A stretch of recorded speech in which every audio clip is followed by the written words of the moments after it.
Come in. Welcome. I'm E.G. Marshall. Evil exists. We all agree on that, don't we? I mean, we read about it, hear of it, sometimes witness it. Even if we are that unfortunate, have it done to ourselves. But what is it? The dictionary defines evil as anything impairing happiness or welfare, or depriving of good. If we accept, at least for now, this definition, then who of us, in the course of a lifetime, has not done evil, or darkly thought of doing it? I'm waiting. Who? Anyone can do it. I can't. Don't be silly. Of course you can. But how? First, you have to believe you can do it. And then? Then? Why, then you go ahead and do it.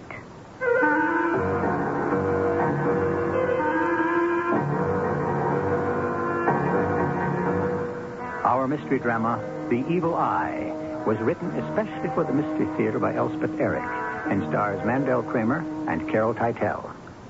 I'll be back shortly with Act One.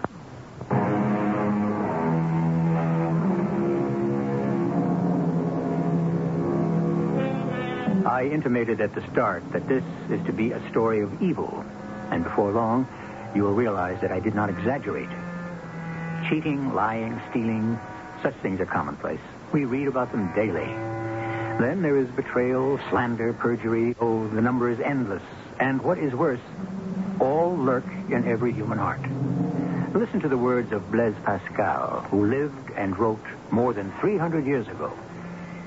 Evil is easy and has infinite forms.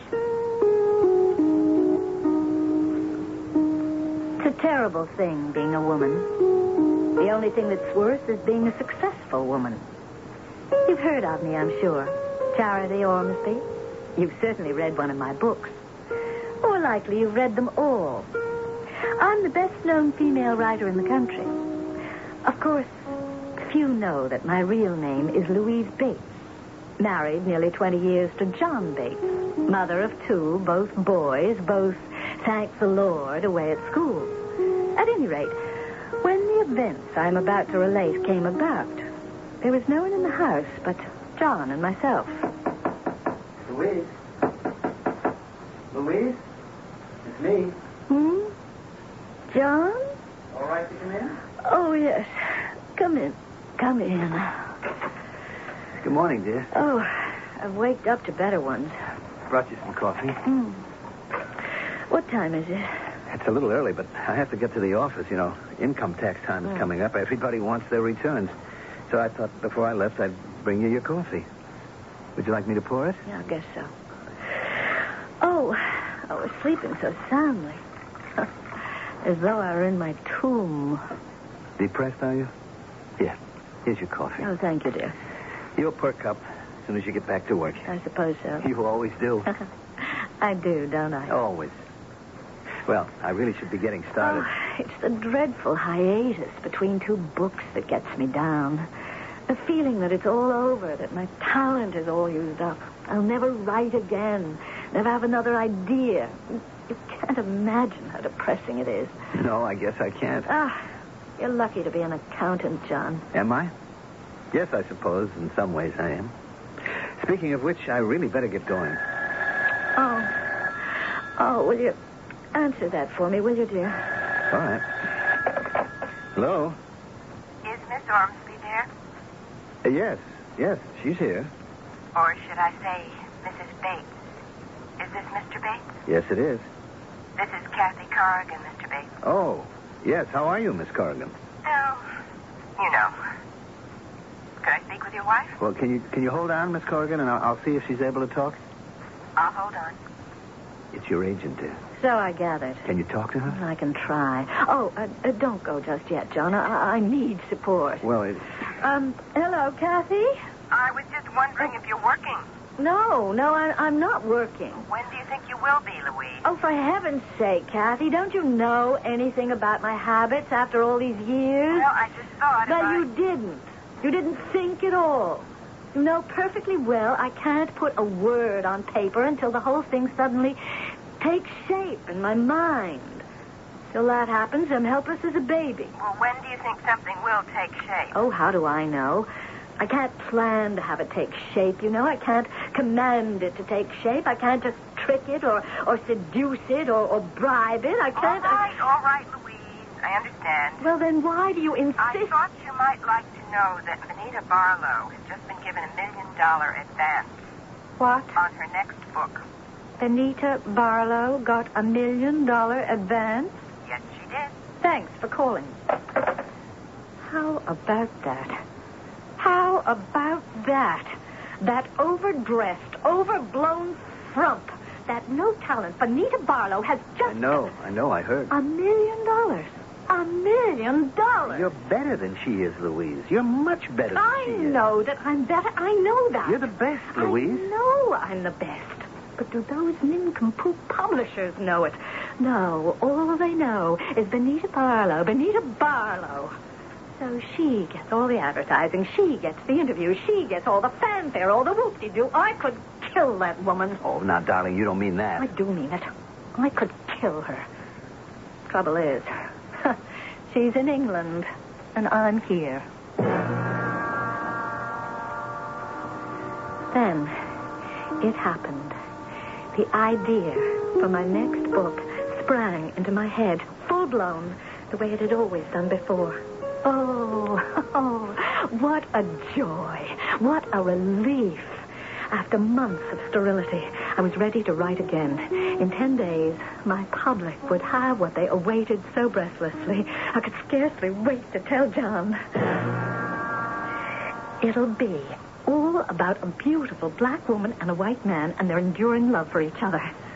Do we know any black women, Louise? Oh, that's beside the point. I can fantasize it. I can fantasize anything. Of course you can. I shall call it Dark Luster. Good title. All right, now, John, you know what you have to do. I must have 10 full days to complete it. I shall shut myself in my room. Now, you know how it goes. We've been through this before. Yes, but now, Louise... you will stay home. You will have to cook your own meals. Well, that part's all right. You will eat them by yourself. Yes, but you know... will sit by the window, the way you always have, to stop anyone who comes to the door. Now, you will have to hold the phone in your lap so you can answer it the second it starts to ring. Oh, and if that dog down the block starts to bark, you will silence it. And if the people next door play those awful records, you will make them stop. But, Louise... Oh, it will be heavenly. Shall I answer it? No, I'll take it. This one last time. The last call I take for 10 delicious days. Hello? Louise, this is Kathy. Kathy, the most beautiful thing has happened. Louise? I am starting a new book. You're the last person I'll speak to for 10 whole days. Then you will have the completed manuscript. Louise, it's going to be called Dark Luster. Louise, have you heard about Benita Barlow? Well, it's all about this... Louise. Huh? Benita Barlow is very ill. Very, very ill. Oh? Is she? It's a very rare disease. And it's always fatal. She can't live long. Is that so? I just thought I should tell you. Well, good luck with the book. I'll be hearing from you? In 10 days. Precisely. Huh. Benita Barlow's come down with some strange sort of disease. It's terminal. The news about Benita Barlow made hardly any impression on me at all. The concept for my new novel was burgeoning within me, and I could scarcely wait to begin again.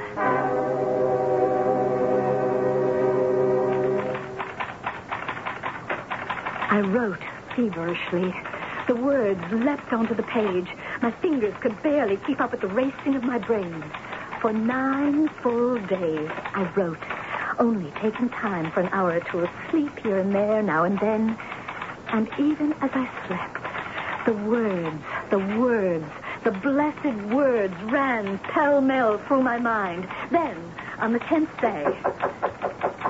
Oh, stop. Who can be banging on that door? John, for pity's sake, will you make it stop? Is anybody home? John, will you make him go away?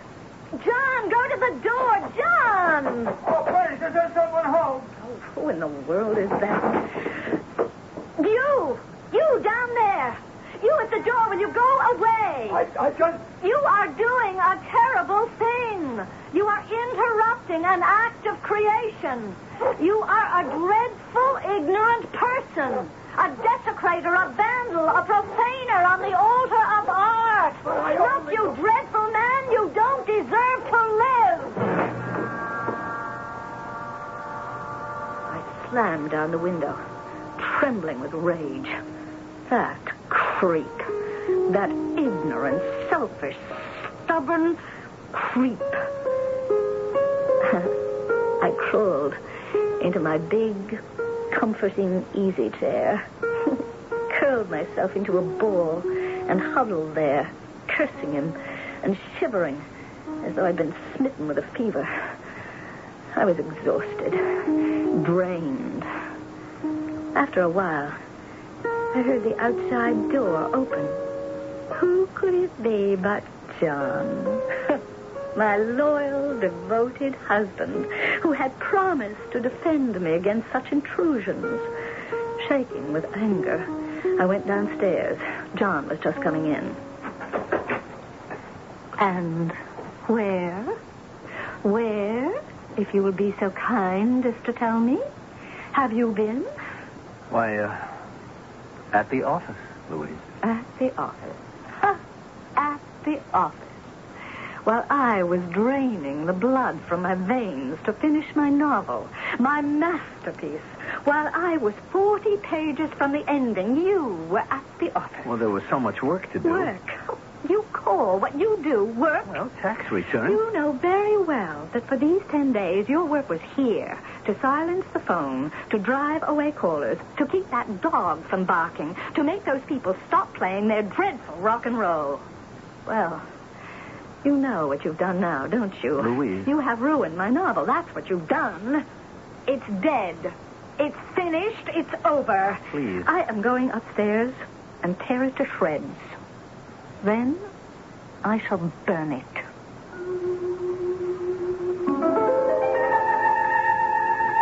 Writers are indeed strange creatures with strange habits of work. What suits one will not do for another. Some write longhand, others type. Some work early in the morning, others only late at night. Some pace the floor, others sit and meditate. Some compose rapidly, others with infinite slowness. Yes, writers are strange. Quite as strange as the rest of us. I'll be back shortly with that.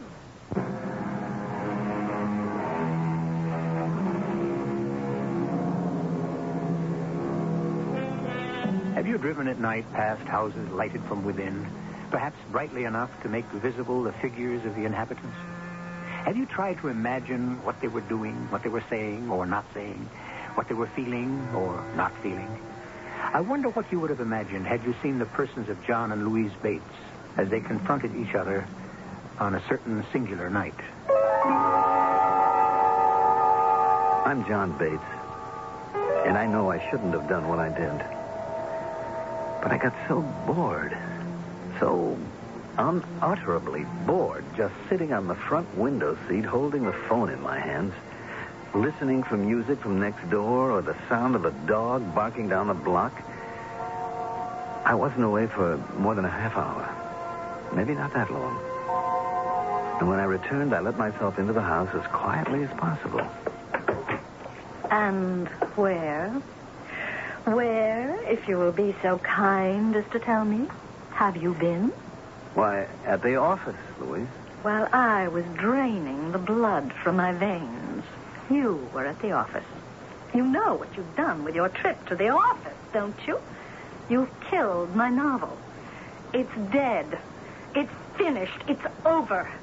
I am going upstairs and tear it to shreds. Then I shall burn it. Now, Louise, don't do that. Don't do anything while you're upset like this. Now, tell me what happened. What happened was that some idiot came to the door and banged on it. Banged and banged and banged. I was 40 pages away from finishing my book, and this monstrous little man marched up our front steps and stood at our front door and banged on it. What did he want? How do I know what he wanted? To come into the house, I suppose. Well, you didn't let him in. Let him in. I opened the window and I shouted at him.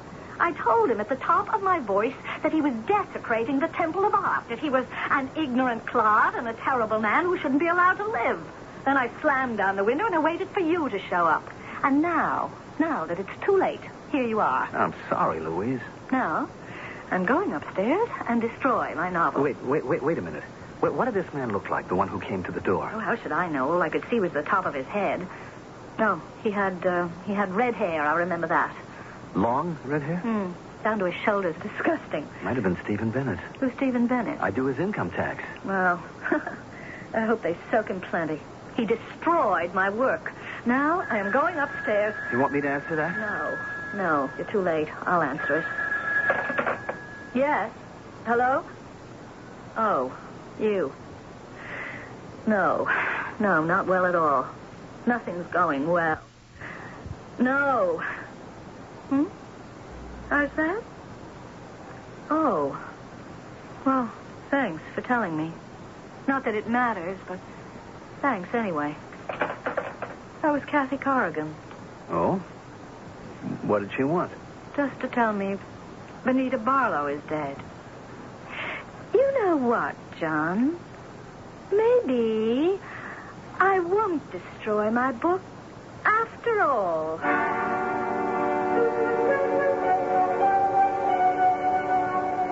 I lied to Louise when I said I went to the office. I didn't. I was with a girl. Yes, a girl. I'd been seeing her for quite a while.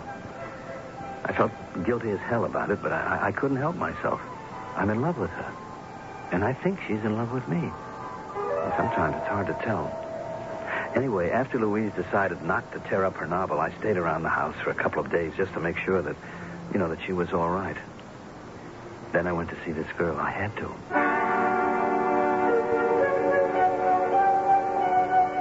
Kathy, I don't know what's going on at home. With Louise, you mean? Of course, Louise. Louise is home to you, isn't she? Well, of course. I'm married to her. I see. Okay, go on. Kathy, when you called and told her that Benita Barlow was dead, she decided not to tear up her novel. Was she going to do that? Yes. I mean, you don't know about Stephen Bennett, do you? Never heard of him. Well, he's a client of mine. It seems that he tried to see me in my office and I wasn't there because, Because you were here. That's right. Stephen Bennett was trying to see me because he was worried about his taxes, among other things. I mean, he'd given me some false figures and he was afraid that he was going to be found out and he wanted my help. Well, I wasn't at the office, so he went to my house. And Louise was almost finished with her novel. There was even an out-of-order sign above the doorbell. I mean, I put it there myself. So he started banging on the door. I mean, the man was really desperate. And Louise leaned out the window and she hollered at him. I mean, she told me all this herself. Called him an ignorant clod and a terrible man and, stuff like that. And I guess he just finally gave up and went away. Yes? So? Kathy, it's in the paper this morning. Steve Bennett is dead. He took an overdose of something. And he's dead. Well, I'm sorry about that, but after all, he isn't a close friend or anything like that. I know, but I mean, if I'd been in my office or even at home where I was supposed to be, maybe he wouldn't have done it. Oh, nonsense. I mean, I was here with you. Where you were or weren't has nothing to do with what happened. But it's my fault. Will you stop taking credit for something you couldn't help? You're just being arrogant. Arrogant? Me? It's Louise. Louise? What about Louise? First Benita Barlow, now this Stephen Bennett. Both dead. But Louise didn't know either one of them. That doesn't mean a thing. Not when you have the capacity for evil. The evil eye. The what? I'm sure you've heard of it, the evil eye. Yeah, I've heard of it, but I mean, well, what is it? I mean, it is the power to destroy whatever stands in your way. Oh, no, I mean... Oh, yes. Kathy, you mean Louise can... You mean she can destroy people? Well, she has done it, hasn't she? On purpose? I don't know. I don't know precisely how it works. I wish I did. But what do I mean, what am I supposed to do? I'm not sure. Let me think. I mean, what if she decides to destroy me? Or you? That is what I'm thinking about. Look, John, you said she didn't destroy her books. Right after you called about Anita Barlow, she said maybe she wouldn't. You have got to insist that she finish it. Insist? She must have felt such a great surge of power when she heard about Anita Barlow. Now, you tell her about Stephen Bennett. If we can direct all that psychic energy into her work, if she'll finish the book, who knows? Who knows what might happen? I can tell you, my head was in a whirl. My wife had the evil eye? Louise? Louise had the evil eye? The power to do away with people if she didn't like them, if they interfered with her? I mean, well, it just seemed absurd, impossible. Still, Anita Barlow and Stephen Bennett? I mean, it did seem so odd and really horrible. But Kathy had said there might be hope if I could persuade Louise to finish her novel. Insist on it, she said. Me insist. I've never insisted on anything in my whole life. Still, I could try. Louise, you didn't tear up your novel, did you? Not yet. Well, don't do it, Louise. It's mine to do with whatever I choose. No, now listen to me. I prefer not to discuss it, John, if you don't mind. But I do mind. I think we have to talk about it. There's nothing to talk about. If my novel stays unfinished, it's your fault. Remember that. If you had stayed where you belonged and protected me from the outside world... I know that. For the 10 full days, that novel would have been completed. But no. You had to run off to your stupid little office and that stupid little man... Stephen Bennett. Whoever he was. He interrupted my concentration and he ruined the whole thing. He's dead, Louise. Oh? Is he? Yes. He took an overdose of something. And he's dead. Was he a friend of yours? Well, he was a client. You seem so upset. Well, he came here looking for me. If you had been here... If you had let him in... What are you getting at, John? Are you trying to tell me it's my fault the man overdosed himself? I don't think you know how powerful you are, Louise. I'm only powerful if you're here to protect me. But I can't be here all the time. Well, no one's asking you to be here all the time. 10 days out of a whole year, you call that all the time? Please finish the book, Louise. I mean, if you don't... If I don't what? Oh, you remember Anita Barlow. That Englishwoman? What about her? She died. Oh, Anita Barlow died of some mysterious disease. I didn't know her. I've never even met her. Yeah, she was your rival. So what? Well, right here in this very room, I heard you say it. You said I could kill her. You said it twice, Louise. I was right here with you when you said it. I could kill her, you said. But that doesn't mean I did. How could I? It's impossible. Not if you have the evil eye. What's that? What is it? What's the evil eye? It's the power to hurt people. Just by wanting to hurt them. Even people you don't know. Even people who live thousands of miles away. You think that I have this power? I think maybe you have it. And I'm afraid of it, Louise. I couldn't tell whether I was making any impression on her or not. After all, I didn't really know what I was talking about. I just put words together and hoped that they would make sense. They sounded all right when I said them, but I couldn't tell what effect they were having on my wife. For her dark eyes opened wider and wider. Her cheeks got paler and paler. She walked out of the room without answering me. I waited downstairs, hoping to hear the sound of a typewriter, but I heard nothing. Is that you, John? Yes, dear. Come in here, will you? Right away. Did you have a hard day? Well, you know, it's income tax time. Everybody's kind of anxious. Yes, that's what I am. Anxious. Terribly, terribly anxious. Agonizingly anxious. Well, paralyzingly anxious. Maybe if you were to, finish your book. I try.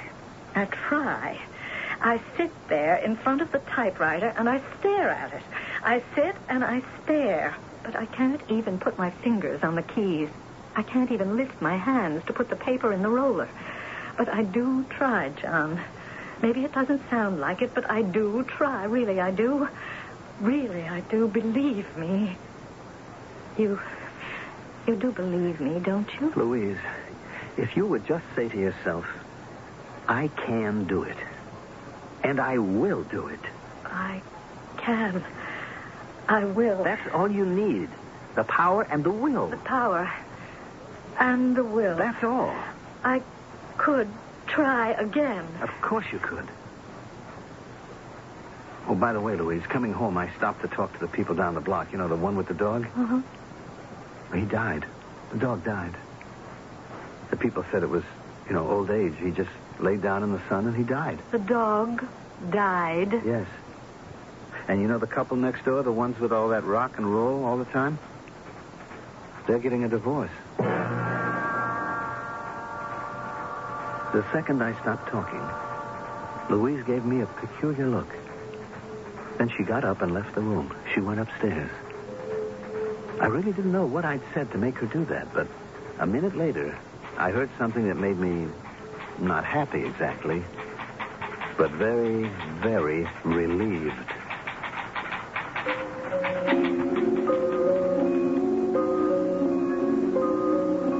Do you remember what I quoted you towards the beginning of our show? The words of Blaise Pascal, evil is easy and has infinite forms. Think what has happened so far. And we've only presented 2 acts. A woman dies, a man dies, a dog dies, a marriage dies. What's left for Act 3? I'll be back shortly.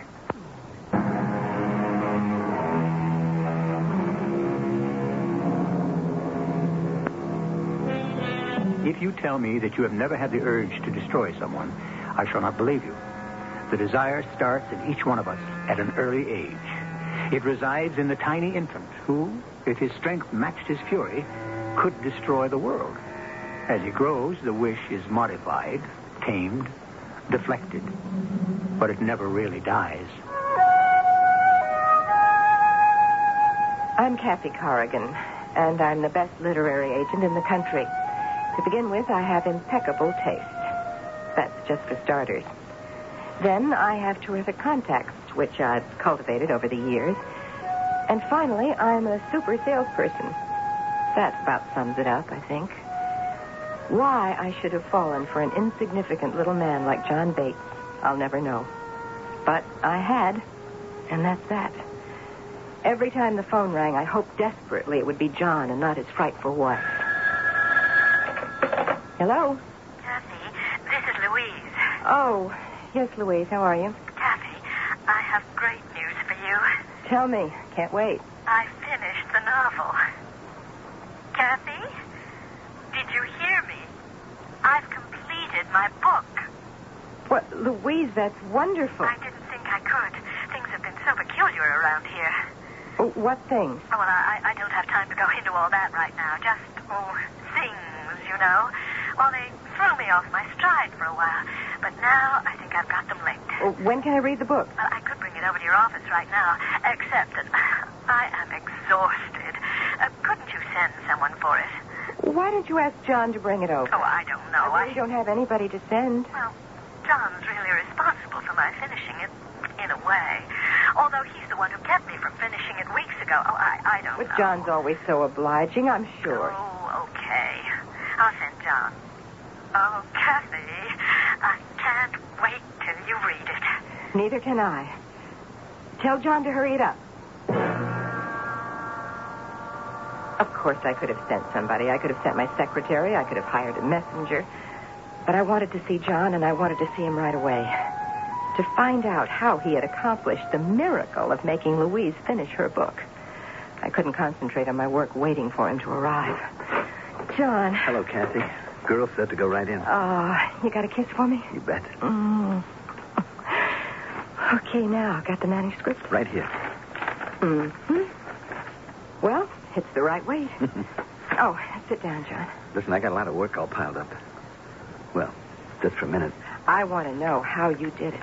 You mean how I got Louise to finish the book? Of course, that's what I mean. Oh, it was easy. Well, how did you do it? It couldn't have been that easy. Well, after you told me about the evil eye, I got to thinking about it. And I told Louise that she had it. You didn't. Wasn't I supposed to? I mean, I pointed out that Benita Barlow had died after Louise had said she could kill her. She did say that, you know. Yeah, go on. And Stephen Bennett, the man who came to the house and banged on the door, the one that she was so furious with, he died. Go on. Well, none of that made very much of an impression on her. Nothing did until I told her about the dog. The dog? What dog? The dog, the one down the block that barks sometimes. And I told her about the couple next door. What couple? The couple that play their rock and roll records so loud. They're getting a divorce. That's all you did? That's about it. Listen, I better get back to work. John, Hmm? I love you. You know that. Do you, Kathy? Because I love you. Oh. Look, don't you think we ought to tell Louise? About us? She has a right to know. She's got to know something. No, she doesn't. No, she hasn't. Believe me, she doesn't want to know. She wouldn't like knowing. She'd hate it. No, she mustn't know. It would be very bad if she knew. All right, darling. I mean, it would be just terrible if she knew. You run along, sweetheart. And you tell Louise I'll call her as soon as I finish the novel. Poor John.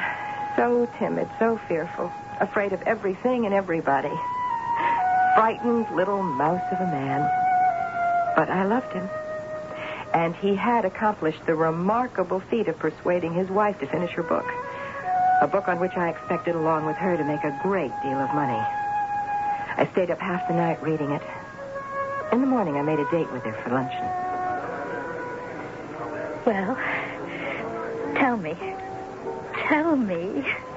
It's great, isn't it? I tell you, Kathy, this is going to be the best yet. A smash. A blockbuster. Tell me, am I right? Of course I'm right. After all these years, Kathy, I know these things. This book is going to light up the sky. Louise. You did read it, didn't you? Of course, I read it. You know I read it. Well. I stayed up half the night reading it. I told you that on the phone. Well? Well, what? Am I right? No. No, Louise, you're not right, at least in my opinion. I am right. I'm always right about my own work. This is a great book. This is a great book. Louise, I was just giving you my opinion. Now, everybody's entitled to have an opinion, don't you agree? Not when it's the wrong opinion. Louise, how did you happen to finish it? John told me I could. Oh? He said, Louise, you have the power and the will. And I went upstairs and finished it. And that's all? Well, that was enough. After all, if I'd had the power and the will to do what I'd already done. And what was that? Oh, never mind. The point is, I had it. I had the power and the will. He told me I had it, and I had it. Of course, I'd known all along I had it, but nobody ever told me I had it. You see, then when he told me I had it, then I knew that I had it. All I needed was somebody to tell me I had it. Don't you see? I don't know that I do, Louise. Then I'm sorry for you. Really? Deeply, profoundly sorry. Really? Well, let me tell you something, Louise. It is a cheap, trashy book. Cheap and trashy. And not that all your books haven't been cheap and trashy, Louise, because they have been. But you believed in them so utterly, something came through. People who read them came to believe that life could be sweet and wonderful and full of joy and love and light, without pain, without suffering, where goodness and sweetness were rewarded and meanness and cruelty were punished. Well, I believe that. Oh, yes. You're such a fool, I'm sure you do believe it. And because it's what everybody wants to believe, your books sell like crazy. Love conquers all. That's all your book says. That's all any of your books have ever said. Well, it's true. How would you know? What? What did you say? I said, how would you know about love? Well, I know all about it. Well, nobody could tell it from your books. They are sleazy and phony and trumped up. With some sex thrown in every 50 pages just to show you're with it. And even those parts aren't very good. They're as phony and full of fakery as the rest of it. All right, you shut up. Just shut up. Asked me. I will never ask you again. You can bet on that. What's more, I'll make you eat your words, Kathy. You wait Look, and I see. only said what I believe. What is it? What? Kathy. Kathy. Kathy, what? Kathy, what is it? I have to... Kathy, do you want a glass of water? What can I do? Kathy. No, it's all right. It's all right. I was just joking on my words. You mean that I did that to you? I did it? You're a very powerful woman, Louise. Very, very powerful indeed. It was true. I hadn't taken a bite of food. We hadn't even ordered. But the power of Louise's hatred, her malevolence toward me, had brought on one of those helpless fits of coughing that till they stop, you think you're going to die. It was only when I realized, even as I was gasping for breath, that it was the evil eye of Louise Bates that was threatening my very life. It was only then I was able to stop.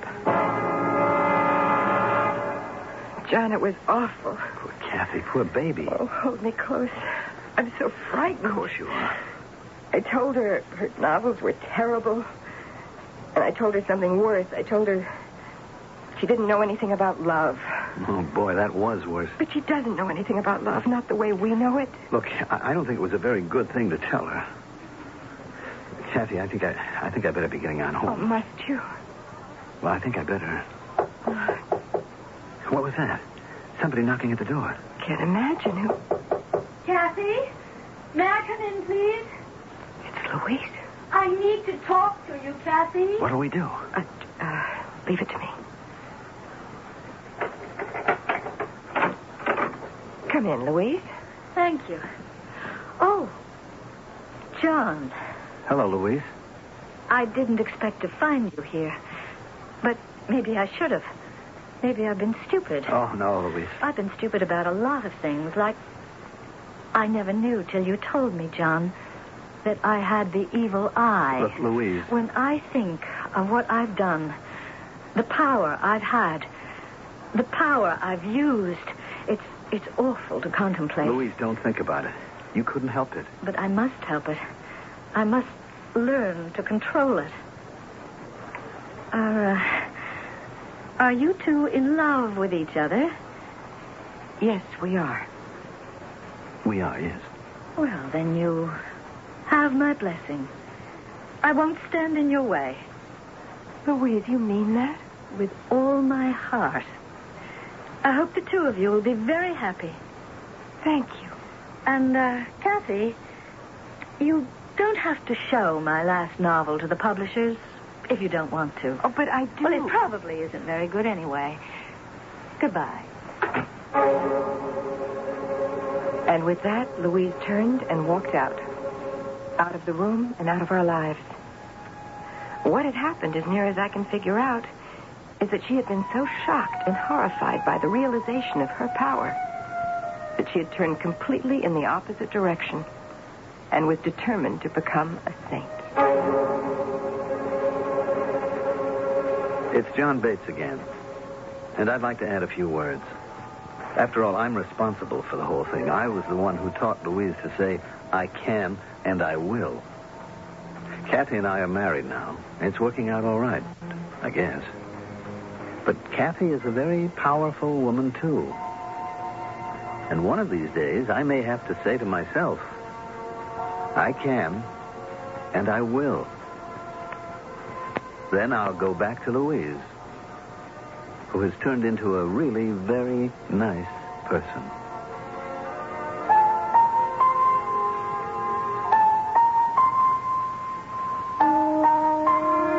How things are turned about in this world. The cheater becomes the cheated. The robbed becomes the robber. The perpetrator becomes the victim. And no one is satisfied. At least not for long. A very, very strange world indeed. But, alas, The only one we've got. I'll be back shortly.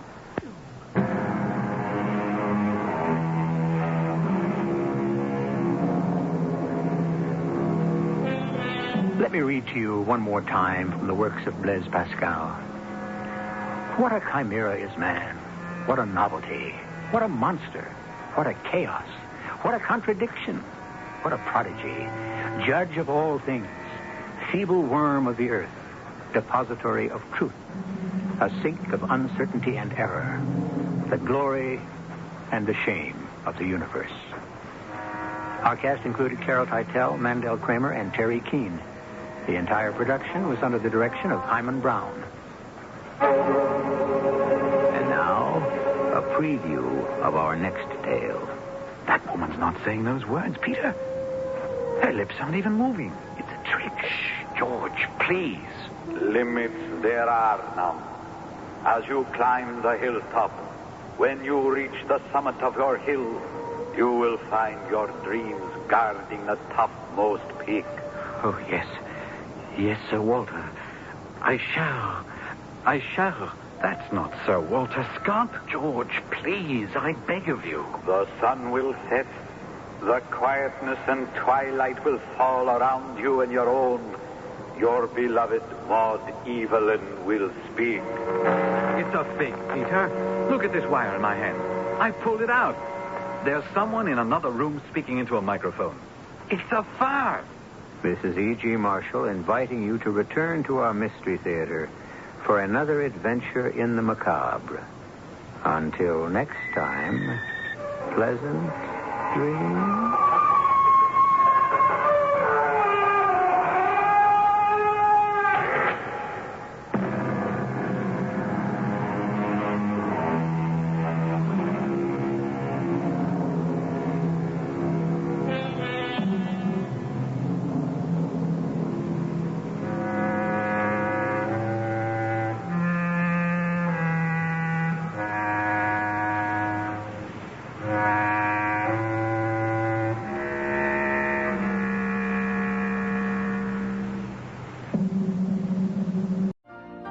You've been listening to the OTR Gold Network.